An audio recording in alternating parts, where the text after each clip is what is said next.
Fast गेंदा होतो तुमचा. आणि याची सेटिंग चालू होती, याची सेटिंग जे चालू आहे होती, कारण याच्यात बीज बरीच मुखी आहेत, फुटले नाही, ते फुटतात. आणि त्याच्यात हे मधमाशी काढते का वरचं साईडचं एक? नाही ते याच्यातून एक गंध येत असतो सकाळी. आणि ते गंधामुळे एक सेंट येतो ते मधमाशीला. आणि ते सेंट आल्यानंतर ती मधमाशी तिकडे अट्रॅक्ट होते. आणि मधमाशी अट्रॅक्ट झाल्यानंतर याच्यावर बसते ते गंध घेण्यासाठी. तिथं सेटिंग होती, तिथं क्रॉसिंग होत असते.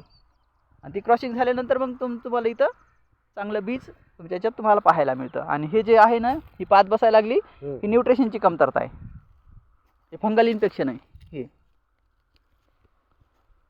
हे व्हायरल आहे, फंगल इन्फेक्शन आहे. फवारणी करायची किट सोडा तुम्ही, हो ते सगळं होऊन जाते तुमचं, काहीच गरज नाही. कसं आहे आता आमचं हे पेशंट नाही, काहीच गरज नाही तुम्हाला, काहीच करायची गरज नाही. एक नंबर प्लॉट बनून जातो तुमचा. मालक झाला दुसरं आम्ही झालो काम करता आज आमचं काम. हो ना, एक नंबर तुमचं काम. मार्केट चालूच द्या.